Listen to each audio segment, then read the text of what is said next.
Saudara-saudaraku yang dikasihi Tuhan, Shalom. Semoga Anda semua dalam keadaan yang sehat walafiat dalam penyertaan dan perlindungan Tuhan. Di saat ini saya akan membahas tentang satu topik yang sukar dipahami bagi orang di luar iman Kristen, bahkan juga bagi orang-orang yang percaya kepada Yesus Kristus, yaitu tentang Tritunggal atau Trinitas. Secara sejarah, mengapa ada ajaran Tritunggal di dalam iman Kristen? Karena di dalam Alkitab itu ada tertulis 3 nama, ya, 3 nama tetapi dalam satu karya, ya. Sehingga banyak orang mengakui atau menafsir bahwa karena 3 nama ini berarti ya Tuhannya orang Kristen itu 3. Bukan Tuhannya orang Kristen yang 3, tetapi dalam kehadirannya di tengah-tengah dunia ini adalah dalam 3 zaman. Zaman yang pertama yang kita lihat, Allah hadir dalam bentuk perkataan. Dia memakai orang-orang yang ia pilih, yang hidupnya saleh dan berkenan kepada Tuhan. Walaupun dia bentuk perkataan, dia menyampaikan itu kepada orang yang ia percayakan itu untuk meneruskan beritanya kepada umatnya. Seperti contoh, bangsa Israel dibela dari tanah Mesir, ya, ke padang gurun sampai ke tanah perjanjian itu, yaitu tanah Kanaan. Dia tidak sekonyong-konyong hadir mewujudkan tubuhnya seperti ini, bentuknya seperti ini, dan sebagainya.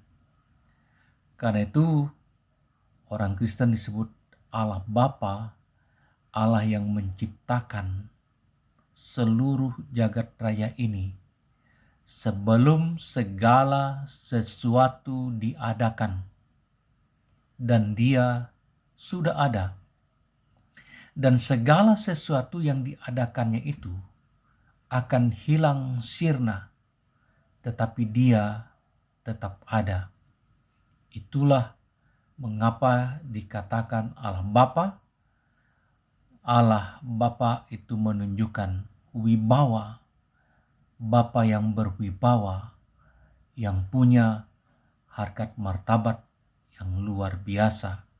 Karena itu bangsa Israel tidak menyebut namanya dengan sembarangan. Itu ada di dalam 10 hukum Taurat. Lalu yang kedua disebut dengan Allah Anak. Allah Anak itu adalah kehadiran Yesus Kristus. Dia hadir dilahirkan lewat perawan Maria. Dia seperti manusia, cuma yang membedakannya adalah dia tidak berdosa. Karena dia bukan dilahirkan secara biologis, tetapi ada kuasa Roh Kudus yang berperan, yang mengadakannya dalam kandungan Maria. Lalu mengapa dia harus menjelma menjadi manusia? Karena kalau dia datang dalam kemuliaan atau dalam kesucian, maka seperti gelap dan terang jadinya. Karena manusia itu berdosa, sedangkan Allah itu adalah kudus dan mulia. Kalau dia datang dalam kekudusannya, maka manusia itu akan menjauh darinya. Seperti sekali lagi, seperti gelap dan terang. Kalau ada gelap terus dipancari dengan sinar, maka gelap itu akan hilang. Karena itulah mengapa ia datang dalam diri manusia, dapat dilihat, dapat diraba, dapat dinikmati segala karyanya yang luar biasa. Karena itu kita menyebutnya Allah Anak. Dan yang ketiga adalah Allah Roh.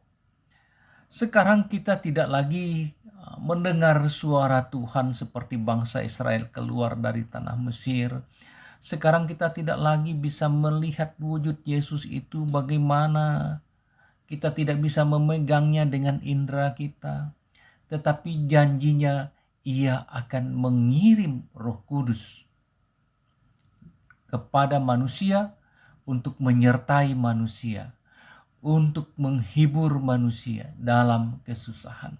Karena itu saat ini kita umat Kristen disertai oleh Roh Kudus. Roh Kudus itu roh dari Tuhan yang bersama-sama dengan kita sampai sekarang ini.